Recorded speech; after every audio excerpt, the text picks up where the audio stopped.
Pues muy buenas tardes.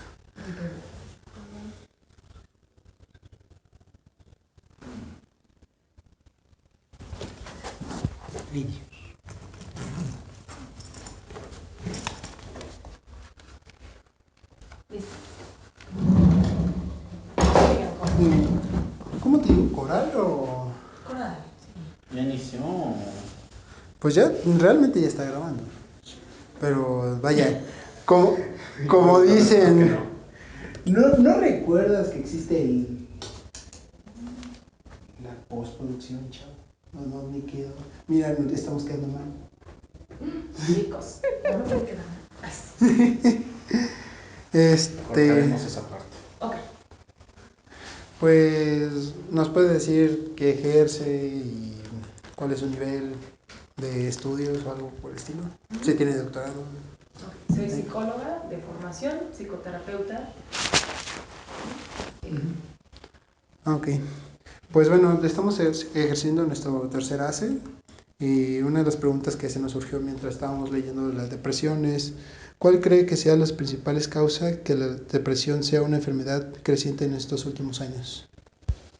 Bueno, creo que en el tema de la depresión es un tema multifactorial en los cuales tenemos que ver, por ejemplo, la parte social, ¿no? Dónde nace la persona, cómo crece, quiénes son las personas que a nivel familiar también están a su alrededor, cómo se forma esta persona en temas educativos, cuál es su comunidad, ¿no? En esa parte, la parte social, todos los seres humanos somos seres sociales. Las personas aprendemos a manejar y a resolver conflictos a través de cómo vemos en el aprendizaje desde nuestros padres, nuestros hermanos, primos, ¿no? Que son como las personas que están más cercanos a nuestro núcleo, y de ahí viene en la escuela, ¿no? En el aula, cómo nos relacionamos con las autoridades, con los compañeritos, si aprendemos a resolver conflictos desde ahí, ¿no? Cómo son las presiones que tenemos con las personas, en las calificaciones. Esos son como los primeros, esas son las primeras como acercamientos. Ok. Ahorita también, ¿qué instituciones sabe que trata de la depresión aquí dentro de Puebla? Instituciones que tratan la depresión. A nivel gubernamental hay diferentes instituciones que sí dan atención, desde líneas telefónicas de prevención de suicidio, de prevención de adicciones, esas son a nivel nacional, pero que cualquier persona, ¿no? De cualquier parte de la República puede tener acceso como a estas personas, ¿no? O a estos servicios. En la parte, por ejemplo, de los DIF estatales, municipales, siempre hay psicólogos que dan este tipo de atenciones. También hay organizaciones, algunos con fines de lucro, otros no, que también dan atención en la parte clínica, psicológica, psiquiátrica, para tratar como tal la depresión, junto con otros trastornos del estado del ánimo, de la personalidad, etc., ¿no? Entonces, en realidad, sí hay varias instituciones, ¿no? Y que habría que recurrir a un directorio como para ver quiénes son quienes lo manejan, costos, atenciones, tiempos. ¿Qué relación existe entre la ansiedad y la depresión?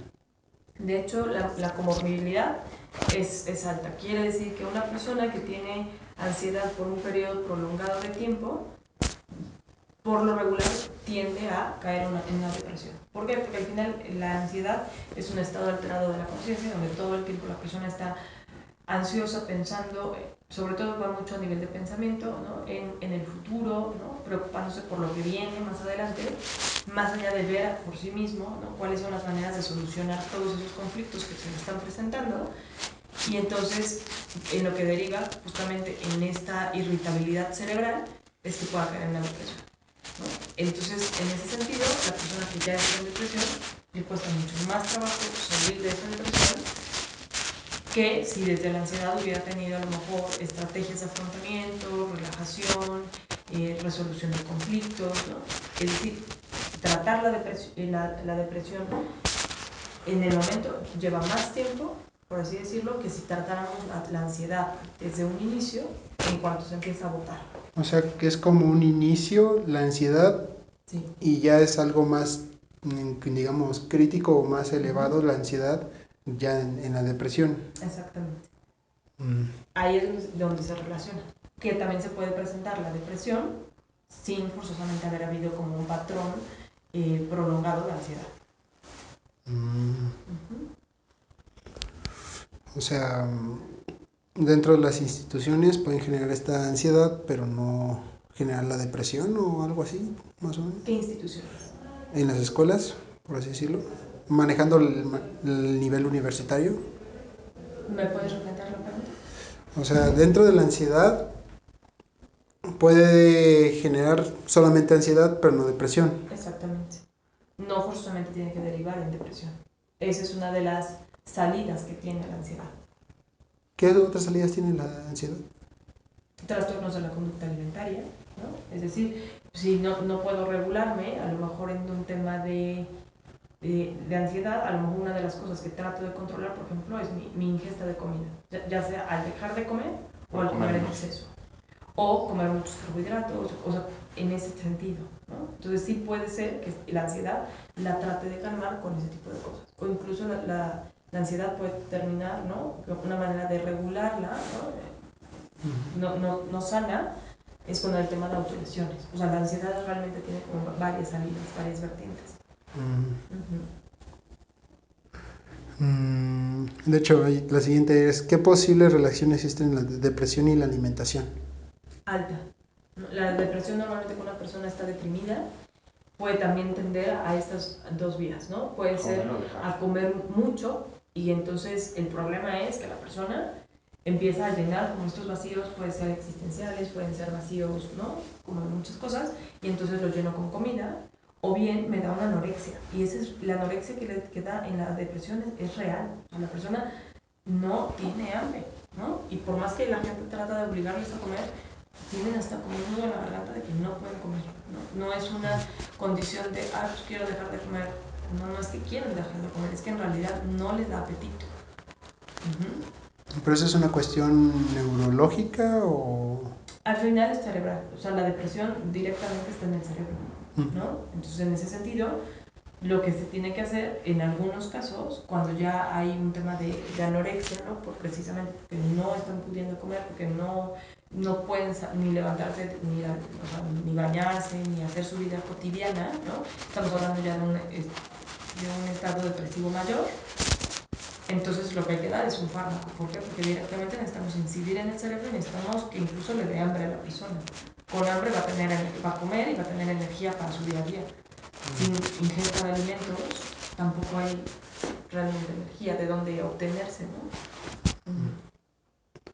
En ese caso, ¿cuál sería la diferencia entre no estar feliz y la depresión? O sea, como estar triste solamente un día o ese conjunto es ya tienes depresión, o sea... Okay. La tristeza es una emoción que podemos sentir por muchos factores, muchas situaciones en nuestra vida, ¿no? Desde que perdemos algo de nuestro, ¿no? Una mochila, un libro, ¿no? Eso nos puede generar tristeza, sí. Eso no significa que vaya a terminar deprimido. Significa que tuvo una pérdida y entonces lo que toca, lo naturalmente como respuesta es tener tristeza y frustración y enojo y muchas otras, ¿no? Pero al final del día puedo tener tristeza, puedo perder a alguien, ¿no? Puedo terminar una relación, por ejemplo, de pareja, y eso me puede dar tristeza. ¿Cuánto tiempo dura esa tristeza? ¿Qué tan disfuncional es esa tristeza en mi vida? Si realmente esa tristeza es disfuncional, ya no me permite salir con amigos, ya no me permite hacer mis quehaceres, concentrarme, ¿no? Y esto por un efecto prolongado, entonces podríamos estar pensando que al mes, si tenemos un episodio depresivo breve, que esto, al ser breve, ¿no? Se puede desencadenar en alguna otra situación, o desde ahí se detecta, se trabaja y la persona sale. Entonces, en realidad hay como muchas cosas que pueden determinar si la persona se ancla en esa depresión o si sale. Si la persona tiene muchas herramientas sociales, muchas habilidades para la vida, en realidad sí, puede incluso haber tenido, ¿no? Una situación de un episodio depresivo breve y con estas habilidades y con trabajo salir adelante. Y eso queda, digamos, marcado en su expediente de vida como una situación que tuvo, sí, que puede salir adelante también, porque hubo aprendizaje durante ese momento. Ahora también en los momentos de depresión, la gente también puede llegar a ser muy reflexiva. Entonces, en esa reflexión puede salir adelante. O sea, O la sea, depresión no forzosamente significa que ya la persona va a estar mal de por vida. Significa que a partir de ese momento de depresión, de baja de la energía, ¿no? Como de todo el cuerpo y de toda la mente, puede entrar incluso en momentos reflexivos que le permitan hacer conciencia de cosas. ¿Y cómo ayudaría a alguien que, por ejemplo, no tiene tantas herramientas sociales para poder salir adelante? Con una red de apoyo. Es decir, vamos a suponer que yo no tengo, ¿no? O sea, las suficientes herramientas, pero tengo personas cercanas a mí que se preocupan por mí, que, ¿no? Que me acompañan en estos procesos, y entonces son personas que si son sanas, ¿no? Van a proporcionar este apoyo. Siempre es importante que todas las personas invariablemente tengamos una red de apoyo. ¿Quiénes normalmente son red de apoyo? Familiares, amigos, profesores, gente de la escuela, o incluso las personas que ya trabajan en el ambiente laboral. También hay personas que brindan algún apoyo. Y es un apoyo emocional, no tiene que ser apoyo económico, ¿no? Sino más bien es el saber que hay personas que te escuchan y que te acompañan en este proceso. Eso de hecho es un factor protector de que la persona se siga bien. Y son las personas que detectan que andas mal, y entonces todas las típicas personas de vamos al café, vamos al cine, ¿no? O sí o no, a lo mejor son personas que te dicen, oye, vamos a jugar videojuegos, vamos a estar en casa, te acompaño, ¿no? O sea, son personas que sirven de compañía prácticamente. Entonces a una persona que no tiene tantas habilidades para la vida, pero tiene un grupo de apoyo que lo sostiene, tiene muchas posibilidades también de poder salir adelante, y con un buen entrenamiento y con psicoterapia, la persona también sale. Cuando ya tenemos episodios depresivos mayores, normalmente ahí sí la interacción de un psiquiatra o de un psicoterapeuta ayudando a la persona a que la persona desarrolle estas habilidades. ¿Sí? ¿Quiere que le ponamos un pausa para nada más Sí. para que... Sí. Botón. Bueno, había comentado de que hay un grado de depresión leve, ¿no? Episodios depresivos puede ser breve o puede ser mayor. Normalmente lo que nos da el criterio, según el manual diagnóstico, es... ¿Cuál manual de diagnóstico? Es un manual americano, ¿no? Por el cual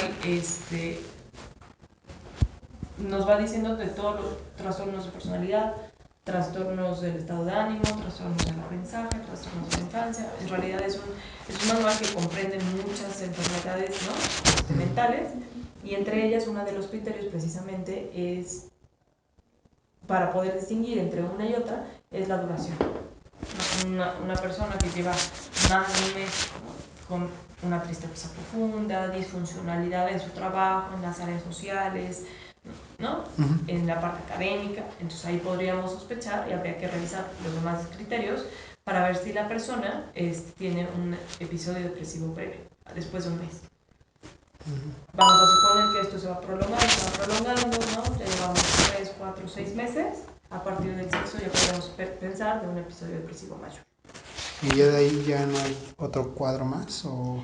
Más bien el tema es que una vez que una persona se recupera, digamos, de una depresión, hay que revisar si realmente la persona llegó a su estado de ánimo normal, habitual, el que tenía antes del episodio depresivo, o bien si se genera como una baja en el estado del ánimo que queda como distimia, es decir, es un nivel abajo de la normalidad de lo que sería el estado de ánimo habitual. Como una tristeza como prolongada, ¿no? Que no es disfuncional, pero que sí queda que la persona que está un poquito más bajita de ánimo. ¿Y dichos estados de ánimo tienen un nombre o nada más es baja y alta? En el caso de la distimia, Ajá. ese es su nombre. Ok. De hecho, creo que había una pregunta ahí de... ¿Cómo es posible saber si un paciente superó la depresión? Normalmente por la funcionalidad. Qué tanto se mueve, cómo se alimenta, cuáles son sus actividades en el día a día. Eso es lo que nos va dando la pauta de que la persona va mejor. Se le nota diferente en la energía, ¿no? O sea, normalmente una persona que está deprimida normalmente no tiene energía como para hacer muchas cosas. Conforme la persona va mejorando, va teniendo energía para hacer más cosas. Eso a nivel como de signos, ¿no? Como de lo que podemos ver. La persona también te tiene que referir cuáles son sus síntomas. Si los síntomas han aumentado o disminuido. Si aumentan los síntomas, estamos pensando que la persona no está mejorando. Si estos síntomas van disminuyendo, entonces sí podemos decir la persona se siente mejor. La persona también te lo va refiriendo. Normalmente la persona, como ya sabe cómo se sentía antes y después o durante, es conforme va haciendo los cambios y te dice, sí, ya me siento mejor o no. En ese caso, ¿cuál es el tratamiento para para que esa persona no recaiga otra vez en la depresión? Una es esa, sostener su grupo primario de apoyo, ¿no? Su red de apoyo, mantenerlo, ¿no? O sea, que las relaciones que va teniendo sean relaciones saludables, esa es una manera también de prevenir, que tenga actividades placenteras, de gusto, ¿no? O sea, realmente que pueda disfrutar de las actividades que va teniendo, que vayan manteniendo también los niveles de estrés regulados o que tengan buenas herramientas de afrontamiento, ¿no? Como la relajación, como el deporte, como una buena alimentación. Por ejemplo, dormir las horas convenientes. Hay personas que duermen más, personas que duermen menos, ¿no? Y hay que ver si la persona está durmiendo bien, porque todo eso hace que entonces la persona vaya estando más sana. O sea, buscamos que la persona esté sana para que los cuadros de depresión disminuyan la probabilidad de que suceda, claro. Ahora, también hay personas que suelen tener como mayor predisposición, ¿no? Si es que también traemos en el árbol genealógico, ya como una tendencia a que esta familia a lo mejor tiende a la depresión. Entonces, precisamente al tratar de que la persona esté lo más sana posible, estamos tratando de prevenir, aun cuando la genética te está predisponiendo a que así suceda. Sí.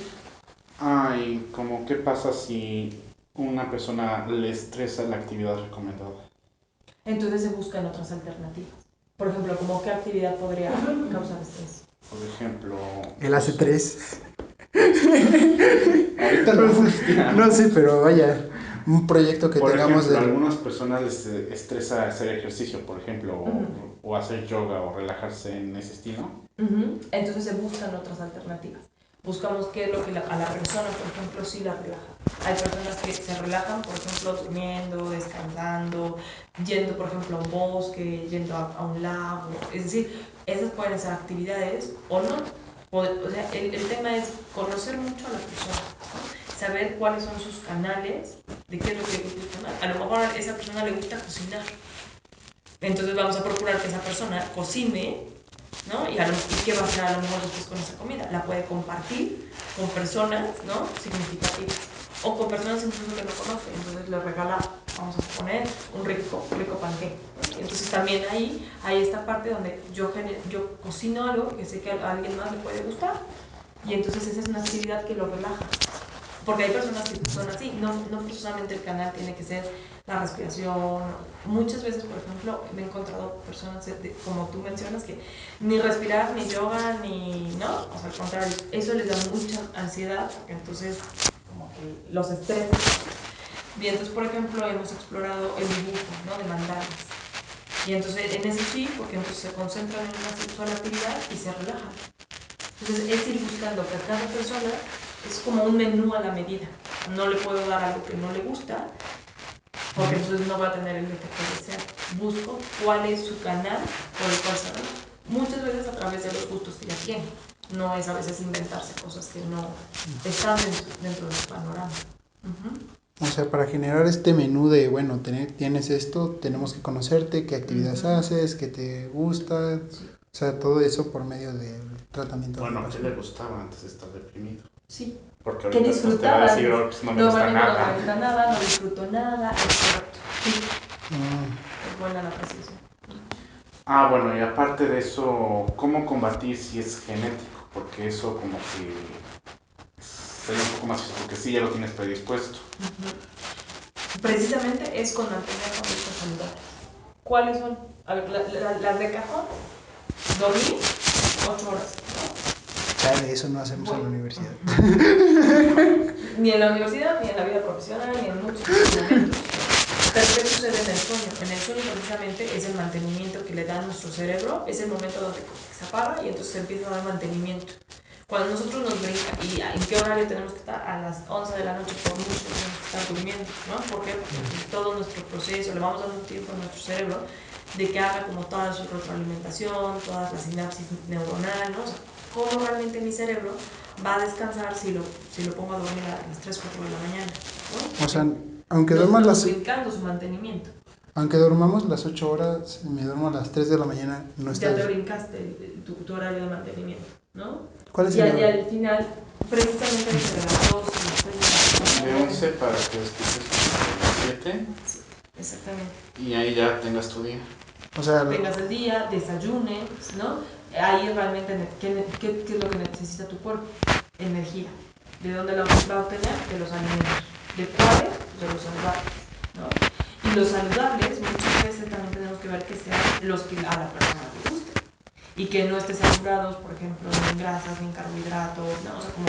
Porque luego hay alimentos que nosotros decimos, esto me encanta, sí, porque te encanta no significa que te vaya a dar energía, ¿no? Para tu día, una bebida energética, ¿qué te va a dar? O sea, ¿qué es lo que realmente contiene que te va a dar la energía? de hecho, ¿No? había Entonces leído... ahí los planes nutricios, ¿no? que te van ayudando, entonces ya dices, esto es lo que mi cuerpo requiere con respecto a la actividad que hago, ¿no? Porque a lo mejor me mantengo mucho tiempo acostada, o mucho tiempo sentada, o mucho tiempo, o sea, ¿cómo es mi actividad, ¿no? En el día? Y con base en eso es la cantidad de ingesta de calorías que necesito en el día. Incluso también cuando estamos trabajando mentalmente, eso requiere como nuestra gasolina, ¿no? Entonces tenemos que aprender a darle los alimentos que sí necesita. No cualquier bebida azucarada me va a dar la energía que yo necesito, ¿no? O sea, puedes comerlas... Necesito un refresco. Ajá, pero el refresco a lo mejor ahorita te da lo que necesitas, pero en realidad no va a ser saludable para ti. Te da energía, pero como que no dura mucho. Lo que me refiero es de que... Y los alimentos sí, porque se desdoblan, se sintetizan y te dan, corren por torrente sanguíneo y vamos, tienes la energía. El ejercicio, ¿sale? Mantenerse activo, pero también, ¿sabes? Una de las cosas que nos puede ayudar también es el ocio. Normalmente no estamos acostumbrados a tener tiempos de ocio. Cuando hay ocio, normalmente, ¿qué tenemos? Descanso o brotes de creatividad, ¿no? O sea, porque cuando estamos a lo mejor en una actividad al aire libre o descansando sin hacer nada, empiezan a venir buenas ideas y dices, ay, ¿cómo no se me ocurrió antes? Porque antes estabas ocupado pensando en muchas otras cosas. Y cuando no estamos haciendo nada, tenemos tiempo hasta de ser creativos.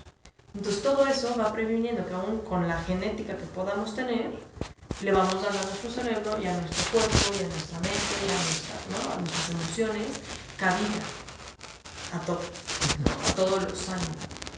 Cuando mantenemos mucho estrés, mucha tensión, nos recluimos solo nosotros, nos estamos cerrando las posibilidades y estamos propiciando, ¿no? Que cualquier cosa nos pueda, incluso porque bajan nuestras defensas. Nos bajan nuestras defensas, nos enfermamos, ya nos dio gripa, ya nos dio todo, ya nos enfermamos algo comimos, ¿no? Que se nos antojó, ay, es que me quise dar eso, pues sí, pero te lo diste y tus defensas estaban bajas y te enfermas. Y entonces como que se va creando un ciclo donde solamente hay como enfermedad y bla, ¿no? Entonces esa es una de las formas en las que vamos previniendo. Que esto cualquier persona tendría que hacer, no solamente las personas que estén propensas, no a la depresión, sino también a cualquier tipo de enfermedad. Y en realidad, pues para mantenernos ocupados, ¿no? ¿Cuáles serían los momentos de ocios sanos? Porque me imagino que también hay ocio de ocio, pues... Pues el ocio es ocio. O sea, el ocio es relajarse o no hacer nada o tener tiempo libre. Yo creo que lo que se refiere es que no abusemos del ocio. Sí. Más o menos como una persona podría darse cuenta por sí misma, sin necesidad de ayuda, que está deprimida, para empezar a buscar ayuda. Ok, a veces sí tiene que ver, por ejemplo, en cómo están sus ciclos de sueño. A las personas se les pueden prolongar los ciclos del sueño o disminuir. Insomnio, el insomnio puede ser desde que se acuestan a dormir y no se pueden dormir, o cuando duermen y se despiertan en la madrugada. Ese también es insomnio, ¿no? Es insomnio tardío, pero al final es insomnio. Entonces, hay algo ahí que no está ayudando. Y el sueño, como les repetía, es muy importante. Entonces, sí puede generar ahí una situación. El tema es el apetito. Aumento o disminución del apetito, aumento o disminución de las actividades que hacemos en el día, ¿no? Sobre todo disminución, normalmente la persona, ¿no? Baja con toda la energía, todas las actividades, no quiere hacer nada, ¿no? No se siente con ganas de hacer nada o ya no disfruta nada. Cuando ya no está disfrutando, ese es uno de los regulador. Si la persona no disfruta las cosas, habría que estar sospechando que algo está pasando con esa persona.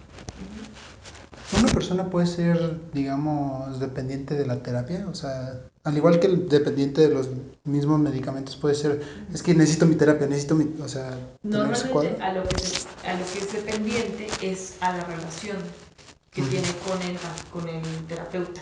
Es decir, no tanto al proceso terapéutico como a la persona del terapeuta. O sea, sí, claro que puede haber esa dependencia. Y entonces precisamente ahí tanto el terapeuta tiene que darse cuenta de esa dependencia que tiene el paciente y trabajarla. ¿Para qué? Para que en su momento, cuando la persona va mejorando, la dé de alta y la persona se pueda ir. Pero también hay que trabajar esos rasgos dependientes de la persona. O sea, sí se puede desarrollar la dependencia de un paciente hacia un terapeuta, sí.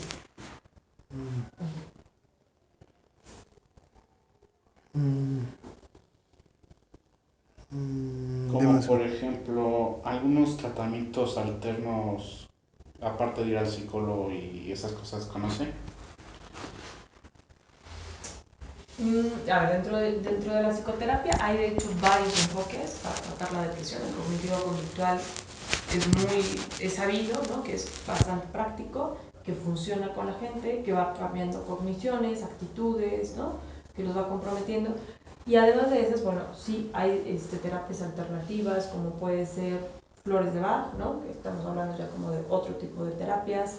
El yoga, como hace un rato mencionabas, la meditación, el ejercicio, el reiki, ese tipo de terapias también la gente suele acudir a ellas, ¿no? La homeopatía, pero esos son de homeopatía también, y al final la persona está haciendo cosas alternativas para restablecer su equilibrio.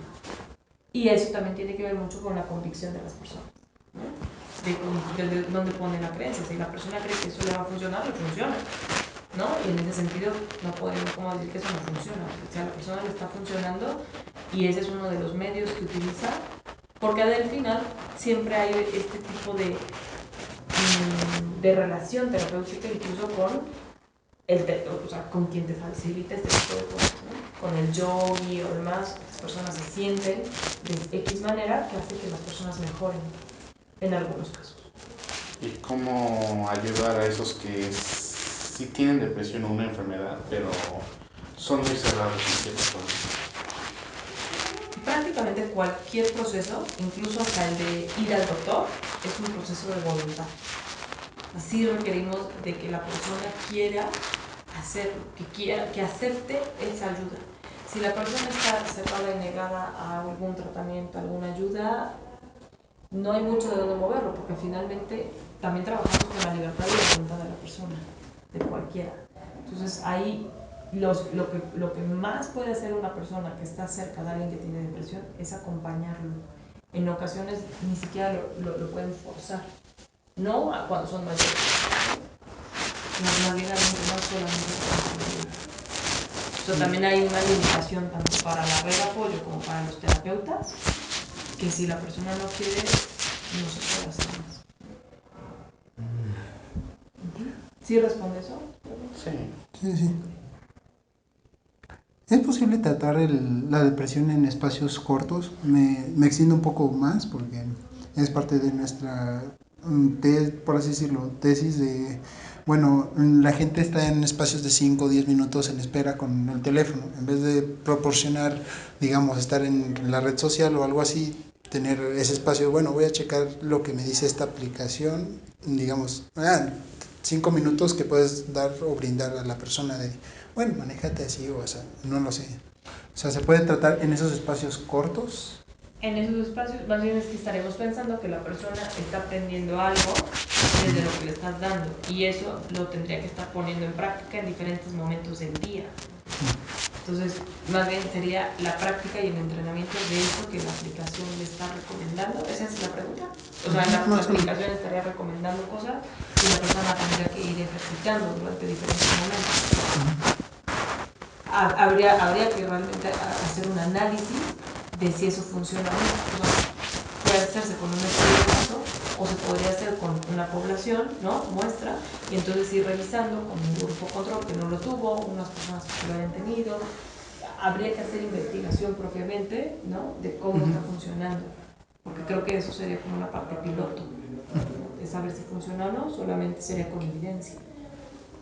Los profesores de la universidad, bueno, que ahorita están en la red de la Ibero, ¿cuentan con alguna capacitación para actuar con un caso de que ellos detectan, bueno, este alumno está deprimido, hay que decirle o algo, no sé, ¿tienen algún protocolo? En tanto que apenas estoy haciendo como esta inmersión a la institución, desconozco el dato, pero lo puedo revisar para saberte dar una respuesta.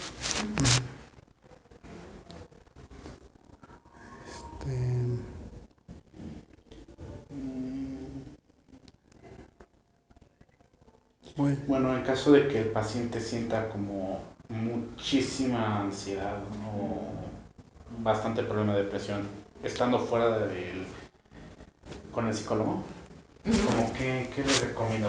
Por ejemplo, me da el ejemplo del profesor, cuando te da la clase, tienes el conocimiento ahí y todo bien, pero llegas a salir y se te van muchas cosas. La pregunta es, ¿eso les pasa a las personas que están en terapia y salen y de pronto tienen como esta angustia de no sé qué hacer? Sí, como que consejos les daría. Ok, una es, bueno, pueden ser varias. Una de ellas es justamente lo que es primordial y que eso se nos olvida hacer, y es la respiración. La respiración va en dos momentos. Una es poner los pies perfectamente bien en el suelo, ¿no? Estar erguido, respirar por la nariz, inflar el estómago e irlo sacando despacito, ¿no? Eso es lo primero como para ir calmando un poco el ánimo, ¿no? De que estamos ansiosos. Y la otra es empezar a pensar, por ejemplo, en soluciones. A ver, esta situación, ¿no? Vamos a suponer, tengo un proyecto, ¿no? Y necesito entregarlo, ok. Y tengo poco tiempo. Entonces, lo que puedo hacer es administrar el tiempo y empezar a organizar. Y entonces puede ser desde tomar una hoja y organizar los tiempos. Dos, ver como qué alternativas se tiene, si se entrega, si no se entrega el trabajo. Como ir tomando pequeñas decisiones, ¿no? De qué es lo que se va a llevar a cabo. O puede ser, ¿no? Mandar correos, preguntar. Es decir, la persona se puede auxiliar como de otras cosas que normalmente no haría.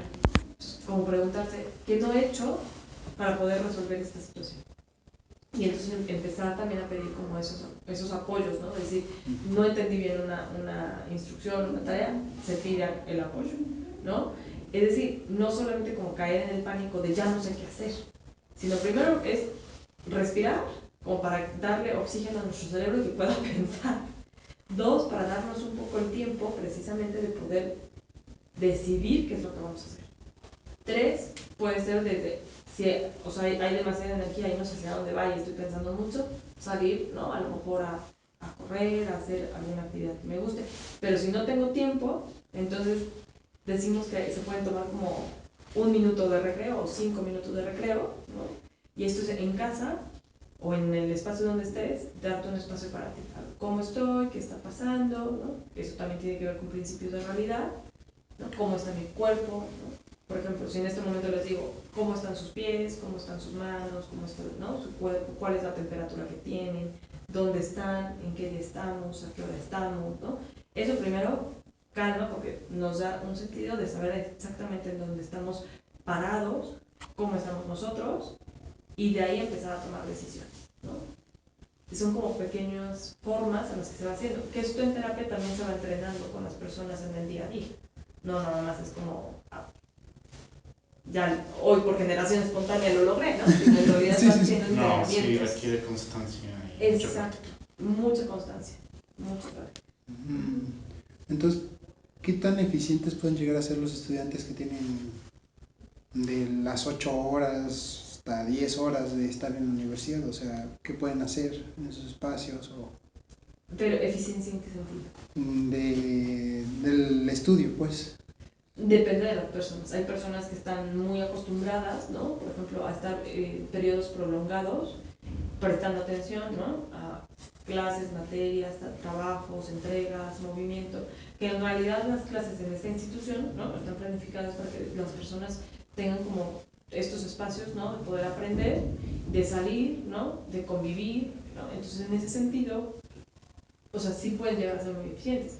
Lo que para uno sea a lo mejor muy eficiente de estar 8 horas en clase, para alguien a lo mejor solamente son 2, 4 al día. Es decir, también depende de la capacidad de la persona, de las actividades que tenga incluso en su día. Hay personas que estudian, trabajan, ¿no? Se ejercitan, entonces son varias actividades.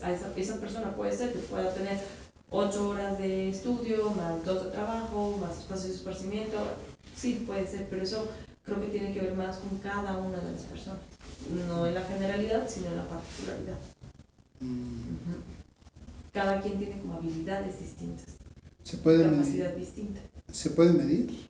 O sea, ¿qué capacidades tienes o todavía no hay algo como para medirlo? Tendríamos que revisar como en temas de investigación qué es lo que hay, ¿no? Con universitarios, qué tipo de universitarios, ¿no? Más bien habría que revisarlo. Ahorita lo desconozco. ¿Y hay etapas en la depresión? O sea, antes, el durante y el después, o algo por el estilo. ¿Y algunos nombres específicos que puedan tener si es que los tienen? De no ser más bien como la gravedad, ¿no? O sea, lo que te decía desde un principio, o sea, el breve, el mayor, es que esos son como las categorías que tenemos. No tiene nombres como tal. No, lo primero es tristeza, sí. La tristeza y el enojo muchas veces van encadenadas, o sea, puede ser que haya personas muy enojadas, ¿no? Y que en realidad estén muy tristes y que esta tristeza en realidad pueda ser solo tristeza o sí en realidad sea depresión, ¿no? O sea, más bien tendríamos que ver como todo el cuadro clínico de la persona. Sí, recuerda que te dije que las emociones pueden ocultar otras emociones. Exactamente. Y el universo de las emociones, Sí, estamos hablando de 200, 300 emociones. En realidad no estamos hablando solo de 5, como que son las básicas, ¿no? Ira, asco, tristeza, alegría, miedo. Estamos hablando de que hay cientos de emociones. Nada más, ¿me recuerda cuál es el nombre del manual que había dicho de Estados Unidos? DSM-5, es la quinta versión. Existe. Okay. Hasta este momento es la quinta versión. Y ahí se viene tipificando y ahí vienen las categorías precisamente y los criterios, ¿no? Para poderlo analizar. De hecho, en la siguiente sesión que nos veamos, podemos revisar directamente el manual diagnóstico para revisar cuáles son los criterios, cómo se van catalogando, cuáles son las duraciones, cuándo sí, cuándo no es. El tema de la comorbilidad. ¿Qué significa comorbilidad? Que puede existir un trastorno que esté al mismo tiempo que otro, ¿no? O sea, precisamente lo que te decía, puede haber un trastorno de ansiedad generalizada en sus múltiples formas, ¿no? Ahí sí estamos hablando de que hay agorafobia, que es la gente que tiene miedo, por ejemplo, de salir y estar en contacto con la gente. O sea, es decir, la ansiedad sí tiene como muchas más variantes, ¿no? De lo que me preguntas como ahorita para el tema de la depresión. Pero eso lo podemos de hecho ir revisando directamente con el manual para tener como mucha claridad de cómo es. Ok. ¿Ya lo tengo? ¿Tú? Sí, ya. Okay. Pues muchas gracias por este espacio. Independiente a un supervisor. Es decir, los casos que yo tenga, ¿no? como terapeuta, los puedo llevar también con un supervisor que es diferente al terapeuta. Y entonces el supervisor le dice, fíjate, tengo este y este caso, los he manejado así, como ves. Entonces el supervisor te hace preguntas de por qué lo abordaste por acá, cuál es no sé qué. A ver, esta es otra de las formas en las que los puedes abordar. Y entonces también el terapeuta puede ser o tiene que ser supervisado por alguien más, que sea supervisor de casos, precisamente. Normalmente ese supervisor también es terapeuta de otras personas, pero son como dos momentos diferentes. Una es la terapia personal que uno va teniendo, ¿no? Aún porque estamos en procesos de terapia, y la otra es la supervisión. O sea, en realidad el psicólogo se la vive con los psicólogos. Bueno, eso yo sí lo sabía. Yo no lo sabía, o sea, ahí sí, desconocimiento del tema. Sí. Ya es padrísimo porque la realidad es que uno aprende muchísimo. Algunas terminan siendo de mantenimiento, ¿no? Otras sí son de, estas cosas me están sacando mucho de onda, ¿no? Porque esto no lo había yo trabajado. Sí. Es exquisita la terapia. Sí, creo que me lo dijo un psicólogo, de hecho. Sí, y es muy rica la terapia. A mí me encanta la terapia. Pues sí, vivieron. Aún para los días que no se siente bonita la terapia. Porque hay días que no se siente nada bonita. Sí, hay días que se te confundan. Hay días que dices, no, ya. ¿Por qué? ¿Por qué se genera eso? Porque es que no todas nuestras emociones nos gustan. y No luego todo te lo que- confrontan con cosas muy como que personales. No es que, Que no estés tan listo A trabajar. realmente o lo no que quieras admitir. te puedo decir es de que nada más he llegado a tratar con un psicólogo en el momento de depresión de mi propio hermano. Como te había comentado, ya había fallecido y sí fue una cuestión muy dramática. Para resumir la historia, reprobé por primera vez, llego a casa y les digo, perdonen, reprobé, no sé qué hacer, me voy a perder la beca, veo a mi hermano todavía mal y el día que me voy a ir para hacer verano, muere mi hermano. Sí, Entonces, son muchas cosas. Exacto, es una bomba. Sí. Y entonces el terapeuta te acompaña en eso. Pero sí, luego como que cuesta. admitir cosas, realmente. Por ejemplo, chance Pero- hay un motivo por el que te dolió más la muerte. O pudiste sentirte culpable de algo. No digo que Sea fuiste tu caso, culpable, ¿no? Pero. la culpa también puede influir mucho. Lo No que que- tan fácil o que tan difícil sea tratar. Lo que me genera más duda es de cómo la persona, bueno, sé que estoy deprimida, voy a ir con alguien a tratarme, o sea, cómo se genera ese contacto. Normalmente es porque ya no quieren estar así. O sea, cuando la persona ya dice ya no puedo más. O sea, estoy Porque es harto muy de estar así. cansado, es súper cansado estar deprimido. Sí, toma muchas energías, aunque parece que literalmente el tipo no esté haciendo nada. Literalmente como que toma mucha energía. Sí. O sea, Y que no- se logre levantar de la cama para No. bañarse, Es un logro. o sea, es de las cosas más difíciles. Y tú dices, ay, no le está echando ganas. No, a ver, es que por eso, que bueno, que ya no está en la cama. Pero es una mentada de madre para quien le diga, échale ganas, ánimo. Sí, es como Puta. que O sea, le no estás manches. echando. ¿La persona tú crees que no le costó trabajo levantarse a bañar? Vestirse, se pudo haber quedado en la cama sin hacer nada. Y no significa que sea un flojo y que no quiera, es que no puede. De hecho, ¿qué diferencia hay entre un flojo y una persona? Ay, no, pues un flojo es un flojo, pues no quiere hacer nada. Tiene la energía, tiene la capacidad, tiene las formas, tiene el medio y no lo quiere hacer. No, el Ese es un depresivo creo desperdicio. que realmente como que tiene un peso que literalmente como que, bueno, he visto más el lado de se duerme mucho, pero el insomnio creo que es raro. Creo que le pasa más a los que sí son activos, pero les cuesta dormir. Yo sí conozco a una persona que se duerme a 5 de la mañana. Y es depresión. Lo que tiene es depresión. Y te dice, bueno, me pongo a hacer, o sea, se limpia la casa, arregla papeles, se pone a Como que trabajar. se pone activo, pero a a propósito. Ajá. O sea, puede estar la persona muy activa, pero no significa que está... Como que no hace muchas actividades que le gusten como tal, pero sí hace cosas productivas todo el tiempo. Sí, hay personas que así lo llegan a hacer. No son como los casos que más vemos, al menos no en terapia. No es el que más preocupe tampoco. como Exactamente, sociedad. ¿por eso qué? no- Porque está funcionando, Mm. porque sí está siendo productivo. Pero no es nada funcional estarte durmiendo 5 de la mañana y despertándote a las 10, 12, 1 de la tarde. ¿Por qué? Porque la vida en general sucede en el día, no en la noche. Imagínate de que yo tengo un vecino que se pone así y estarlo escuchando toda la madrugada, para mí no es funcional. Para mi vecina, ¿no? Pero para esa persona te dice, sí, soy productiva. No, o sea, yo lo porque seguramente va a hacer es irte a reportar a algún lado, a decir, oiga, esta persona no deja dormir, porque la lavadora, la secadora, no, o sea, la aspiradora, o sea, todo el tiempo estoy escuchando cosas. Pues no. Pero ¿por qué habías dicho que como el límite a las 11 ya ese es el límite para decir que estás durmiendo? Es como que lo recomendable. Sí. Pero precisamente. ¿por qué es recomendable? Porque Porque- si te duermes a las 12 es como que te estás ya desvelando. Ya te estás desfasando y de las... Es que tengo que checar bien el dato, pero creo que es de las 12 a las 2 que el cerebro empieza con su mantenimiento. ¿Qué quiere decir este mantenimiento? Que es cuando hace la sinapsis. La sinapsis es cuando tú tienes una neurona y tienes, bueno, tenemos millones de neuronas, ¿no? Pero tienes una neurona, ¿no? Y entonces esta neurona libera neurotransmisores y se la libera y entonces la sinapsis es este flujo de información que hay entre los bracitos de las neuronas, ¿no? Y en ese momento es cuando todo lo que aprendiste en el día se conecta, se vuelve aprendizaje. De entrada, si no estás durmiendo, no estás aprendiendo, porque tu cerebro ya no se queda con nada, o se queda con lo mínimo. Ay, exactamente, ¿no? Porque si supiéramos bien cómo su función en nuestro cerebro, lo cuidaríamos más. Y en este sentido, ¿no? Entonces se hace la sinapsis, se hace como la depuración. ¿Vieron la película de Intensamente?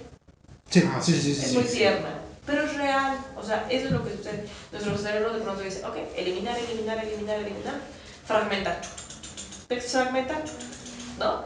Y entonces te hace tu mantenimiento nocturno y ya, te da tu descanso, vámonos. Listo, estás listo para el día siguiente. Pero hoy te dormiste tarde, mañana igual, tu cerebro no tiene mantenimiento. ¿Qué pasa si a un carro no le echas gasolina? Pues te va a funcionar un tiempo, pero después no le diste gasolina y luego no, se desvieló. Ay, no. El aceite, ¿no? No le eché aceite. Ay, se me olvidó. Ponga el aceite, ponga la gasolina, ¿no? Sí. Entonces no le estás dando, ¿no?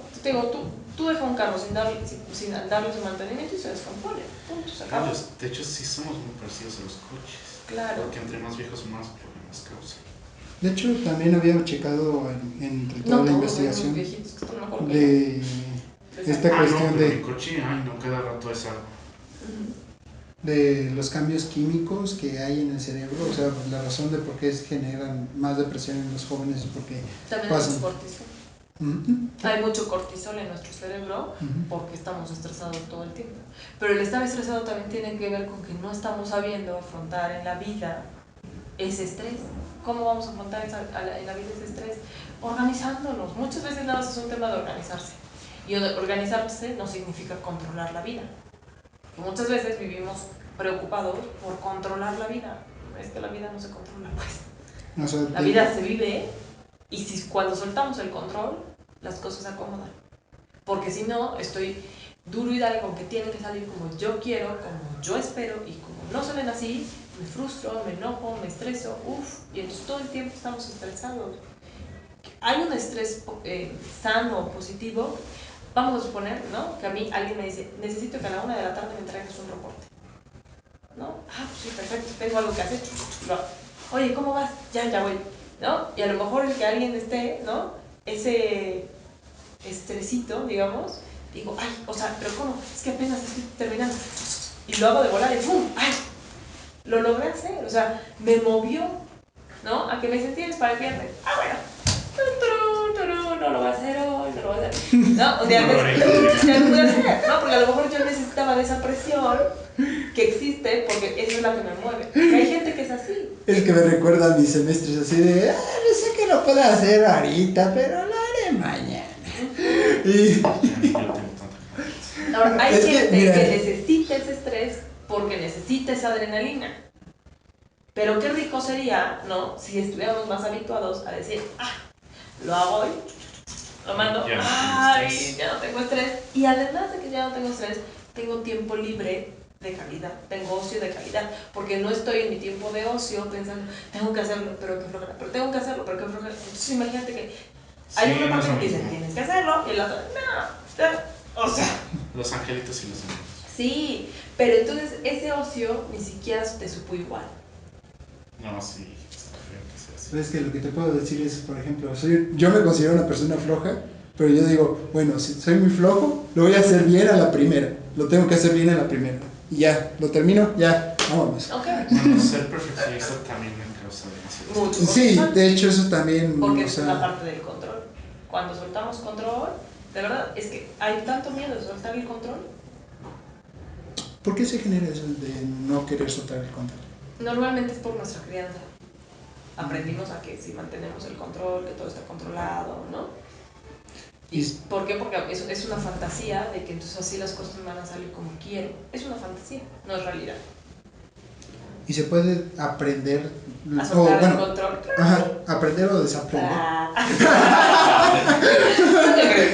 Claro que se puede. Sí, uno aprende. Aprendes aceptando. Tardas mucho. Claro, ahí sí es un proceso. ¿Y cómo lo haces? Una dándote cuenta de... Yo pongo un ejemplo, claro. Me gusta mucho, a mí me gustan las metáforas. ¿Qué pasa si yo quiero cocinar 1 kilo de arroz y tengo medio kilo de arroz en casa? ¿Me va a salir el kilo de arroz? Aunque le eche mucha agua. No. No. El medio kilo de arroz es medio kilo de arroz. No puedo hacer un kilo de arroz. Si yo acepto que no puedo hacer un kilo de arroz porque solo tengo medio kilo, estoy aceptando el resultado que voy a obtener. ¿Cómo lo traslado a temas universitarios? Hago lo que puedo con lo que tengo. ¿Qué quiere decir? Tengo muchas actividades. Acepto que no voy a alcanzar el 10 en todo, porque eso implicaría para mí dejar de dormir, dejar de tener tiempos de descanso, dejar de salir a lo mejor con mi familia, que para mí en mi escala de valores es importante, ¿no? Y entonces, depende de cada persona. De mi trabajo, ¿no? Entonces veo y digo, híjole, tengo muchas actividades y para mí lo prioritario es estar sana, tener convivencia con mi familia, tener un buen promedio para alcanzar la beca, pero a lo mejor no para tener una excelencia y un summa cum laude. Entonces, solo tengo medio kilo de arroz. Voy a conseguir solamente medio kilo de arroz y voy a estar satisfecha con ese medio kilo de arroz, porque fue lo que tenía. ¿Sale? Salir y tratar de conseguir el otro kilo, ya sea con irlo a comprar, pedírselo a la vecina, o sea, pedir apoyo para tener el kilo completo, ¿se puede hacer? Sí. Y al final obtuve mi kilo de arroz, súper, sí, pero requirió de que hiciera otras cosas desde donde estaba. O sea, también puedes, o sea, porque a la gente le puede parecer muy mediocre quedarme con medio kilo de arroz. Pero a mí no me importa lo que diga la gente, me importa cómo me siento yo. Si yo logré pedir apoyo, salir adelante, pedir, ¿no? O sea, tener, y logro mi kilo de arroz, está fantástico. Porque a lo mejor no sacrifiqué nada. Y si sacrifiqué, tuvo un beneficio. Pero para mí, hoy por hoy, lo que no es negociable es la salud física y emocional. Que bueno, algunos sí sacrifican. De hecho, creo que algunos hacen trabajo, pero para comprarme mis medicinas. Pero es que, mira, por ejemplo, o sea, Sí, agarrándome, como siempre, agarrándome yo de ¿Experiencia? de experiencia, o sea, en mi caso muy grave cuando fui estudiambre, fuera, pero pues, le digo estudiambre, no tenía comida, tenía un montón de proyectos, ya no sabía qué pensar y estaba como a las 3 de la mañana y tengo que terminar, pero ya no me surgían más ideas, me quedé en pared. Y como estudiante no te das cuenta ya de, oye, es de sabios dejar todo, hiciste lo que pudiste y duérmete. Es necesario, pero es que también se premia eso de, hay que estar siempre activos, hay que estar trabajando. O sea, porque también había leído de el hard working o just do it. Eso está bien hasta cierto punto, pero también generas otra dependencia del trabajo. Y no eres solamente trabajo, sino tienes estas cuestiones sociales, volvemos al ocio, personales. O sea, y también hay niveles. Yo necesito estar platicando, no necesito estar todo el tiempo platicando con alguien, todo el tiempo, pero cuando me ponen con alguien enfrente, Esa risa te está delatando. Mira, que no. Cuando necesito a alguien, me pongo a o sea, puedo pasarme 3, 4 días sin hablar con nadie, pero ya después de ese tercer día o cuarto día o quinto, necesito a alguien así. Necesitas contacto, o sea, claro. Somos seres sociales por naturaleza. Lo aprendimos creo que en civismo cuando éramos niños, ¿no? Pues creo que es natural, ya ni siquiera civismo lo explica. Sí, pero es natural, o sea, necesitamos, somos el único mamífero, ¿no? Que si nacemos y nos dejan ahí, nos morimos. Ah, sí. Los otros creo que buscan cómo sobrevivir. Pero el humanito no, el humanito se muere, ¿no? Entonces creo que solo llora y pues hasta que se le acabe. De hecho, por ejemplo, en la película de Náufrago, para tener una sociabilidad hizo a Wilson, o sea, es natural. Y pues sí, dirías, porque está hablando con una pelota, pero está solo, necesita tener algo que ver. Y así de... Ya sabía otro. Pues el Wilson. ¿Sí? Necesitas un Wilson. Sí, pero... Tú eres mi Wilson. ¡Es irreal! ¡Chispa! Cristian, si yo fuera, aquí mis ojos. Sí, ya. O sea, estoy siendo muy bueno. No, sí. Yo la verdad sí me ¿cómo te gusta? Iván, aparte un Antonio, poco, Toño. Iván, está bien. Iván, ok, sale, vale. me pongo un poco permisivo con Es eso. No sé. es que sí, ya estaba en la isla Me- y ya me sintió. Me caes muy bien, chavo. Ya O sea, sintió su. tal vez no hablo mucho contigo, pero me da mucha gracia cómo te expresas. Me relaja. Sí, ya estuvo en la isla. Bueno, Sí, estuvo en una isla. es que, Así, pero yo te veo y eres real. no, es que una de las veces que sí me puse muy trágico, estaba todo estresado del ACE, del proyecto, del modelado, y le dije, te ayudo, no, porque, no, o sea, aparte de que me gusta ayudar a la gente, necesito platicar. Y lo Ya, peor es que no solo me ayudó a mí, creo que ayudó a otros más. sí, Ok. O sea que sí se la voló ahí. me la volé ahí, pero el detalle es de que estaba así necesitaba hablar con alguien. Ya yo, en esos días estaba como 3 días sin dormir bien y yo quería avanzar más, pero el proyecto me demandaba esos 3 días. Y esos 3 días me sentía, Sí, no estoy todavía. haciendo nada. Y ya después que terminamos, entregamos y todo eso, pues ya... Los niveles de exigencia también se pueden trabajar. Sí, creo que. ¿Cómo? Bajarle a los niveles de exigencia. Ah, de hecho, creo que. Porque no somos omnipotentes. Hasta lo dicen Soy en un las- dios, ahora. Hasta se lo dijo en este semestre. De todas las cosas que dijeron de estrés, también dijeron, no, pues no son máquinas. Si pueden, nos llevamos al psicólogo. Literal, nos dijeron eso. Pues sí. Sí, la realidad es que tienen que aprender a regular. Porque si no lo aprenden ahorita en la universidad, llegan a un trabajo, les demandan mucho, dan mucho y al rato las consecuencias. a Sí, nivel el de pago no salud, va a ser como que lo que. ningún trabajo, ningún proyecto Y así, no, pues me estafaron. te va a redituar el tema de la salud. Ninguno. O sea, la salud no se compra. De hecho, La salud se consigue. ¿Cómo? Cuidándola. es lo que he visto por parte del gobierno, o sea, de que han aumentado y yo me quedo, pero mis chucherías. Pero realmente, o sea, te están diciendo, oye, bájale a las chucherías. Pero las mismas empresas que, hey, tienes que comer chucherías, te explotan en videos diciéndote, las chucherías son buenas, pero esa misma... No, ya te están ma- diciendo, oye, pues tiene. Consúmase con cuidado y esas cosas. Pues sí. Exactamente. Pero porque ya lo están obligando. Pero, o sea, ¿qué tanto gasto genera el mismo gobierno que las personas sean gordas? Por así decirlo. Que estén mal nutridas, porque en realidad, o sea, hay personas que son unos palitos andando, pero están mal nutridos y comen chucherías. O sea, en realidad también va como en muchas vías. Sí, porque creo que la diabetes no solo te da por estar de más. Creo que también te da si comes muy mal. Sí. Pero como algunos tienen un sistema bueno, nada más los protege de ser palitos. Pero no te protege de poder conseguir la diabetes. Sí, yo conocí gente que Y come más si fatal, tienes genética. y dice, ay, ¿cómo es posible que estés así? Ah, de hecho sí creo que tenía un familiar que sí tiene diabetes, pero él no era gordo, ese era el problema. Yo tengo una prima que come, o sea, come. Socialmente el tema de la comida también es impresionante. Cuando comemos solos, comemos mejor que cuando comemos Familia. en familia ¿Por qué? o en grupo. Porque somos menos conscientes de lo que estamos comiendo. O sea, tú comes solito, ¿no? O sea, siéntate, ve tu comida, empieza a comer, todo.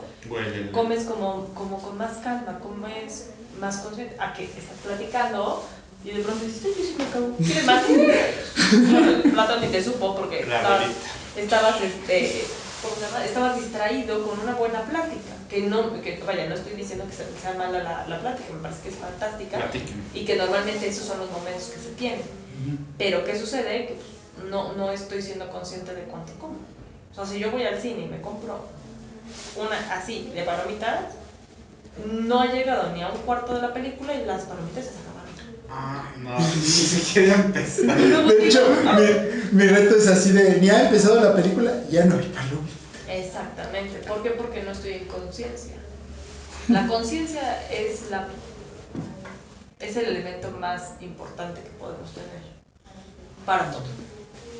Para crecer, para alimentarnos bien, para cuidarnos, para saber cómo estamos, saber estar tristes, enojados, frustrados. O sea, hay un universo, déjenme ver si puedo entrar a ver y que se echen un gusano, un gustito.